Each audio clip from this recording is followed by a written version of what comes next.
Guys അങ്ങനെ day 2 of Hyderabad series അങ്ങനെ start ചെയ്യുകയാണ്. അങ്ങനെ രാവിലെ തന്നെ ഞങ്ങൾ വണ്ടി എടുത്തിട്ട് അങ്ങ് ഇറങ്ങി.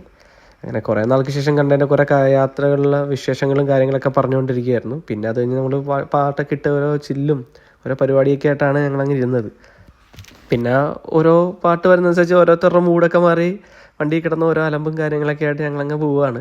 ഇത് സ്ഥിരമുള്ളതാണ്, ഈ വീഡിയോക്ക് വേണ്ടി എടുത്തല്ല, സ്ഥിരമായിട്ട് ഞങ്ങൾ ഇങ്ങനെയൊക്കെ തന്നെയാണ് പോകുന്നത്. ഇവർക്ക് അറിയത്ത പോലും ഇല്ല ഞാനിങ്ങനെ വീഡിയോ ചെയ്യുന്ന കാര്യം പോലും. ഇങ്ങനെയൊക്കെ തന്നെയാണ് ഞങ്ങളെപ്പോഴും യാത്രകൾ ചെയ്യുന്നത് തന്നെ.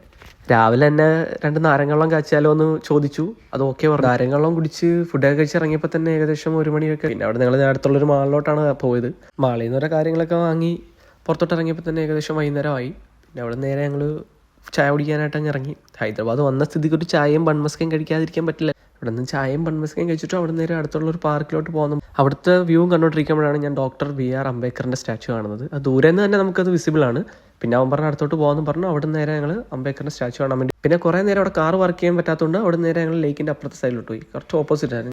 ആ ഓപ്പോസിറ്റ് സൈഡ് വന്ന് ഞാൻ നോക്കുമ്പോൾ തന്നെ ലേക്കിൻ്റെ നടുക്കൊരു സ്റ്റാച്ചു ഉണ്ട്. സ്റ്റാച്ചുവിൻ്റെ ചുറ്റും ഇങ്ങനെ ഓരോ ബോട്ടിങ്ങും കാര്യങ്ങളൊക്കെ ആയിട്ട് ആൾക്കാർ അവിടെ ഒരു എൻ്റർടൈൻമെൻറ്റ് പരിപാടിയൊക്കെ ഉണ്ട്. അങ്ങനെ ബോട്ടിങ്ങും കണ്ടുകൊണ്ടിരിക്കുമ്പോഴാണ് അവൻ എന്നോട് പറയുന്നത്, എടാ അടുത്ത് തന്നെ നമ്മുടെ സെക്രട്ടേറിയറ്റ് ഉണ്ട്, അവിടെ പോയി നല്ല സെക്രട്ടേറിയറ്റ് കാണിച്ചു തരാമെന്ന്. ഞാനവിടെ വന്ന് ഞെട്ടിപ്പോയി ഗൈസ്. ഇത്രയും ഭംഗിയുള്ളൊരു സെക്രട്ടേറിയറ്റ് ഞാൻ എൻ്റെ ജീവിതത്തിൽ കണ്ടിട്ടില്ല. അതും ഈ സൺസെറ്റ് വ്യൂവും കൂടെ ആയതുകൊണ്ട് ഒയ്യോ ഒരു ഭംഗിയായിരുന്നു, ഒരു രക്ഷയില്ലായിരുന്നു കാണാൻ. അതേപോലെ തന്നെ അവിടെ നിന്നും കുറച്ച് നേരം അതിൻ്റെ വീഡിയോസൊക്കെ എടുത്തുകൊണ്ടിരിക്കുന്നപ്പോഴാണ് അവൻ പറഞ്ഞു, എടാ ഇവിടെ നിൽക്കില്ല, ഇനി പോലീസ് വെക്കും, കാരണം നമ്മൾ റോഡ് സൈഡിൽ ഇങ്ങനെ പാർക്ക് ചെയ്ത് നിർത്താൻ പറ്റില്ല. അവിടെ അങ്ങനെ നിൽക്കാൻ പറ്റാത്തതുകൊണ്ട് ഞങ്ങളങ്ങനെ വണ്ടി എടുത്തുകൊണ്ടിറങ്ങി. വണ്ടിയിൽ പോകുന്ന വഴിയാണ് അവൻ പറഞ്ഞത് ഇവിടെ ഫേമസ് ചോക്ലേറ്റ് മേക്ക് ചെയ്യുന്നൊരു സ്ഥലമുണ്ടെന്ന് പറഞ്ഞു. വേൾഡിൽ എത്ര നമ്പറാണെന്ന് എനിക്കറിയില്ല കറക്റ്റ്.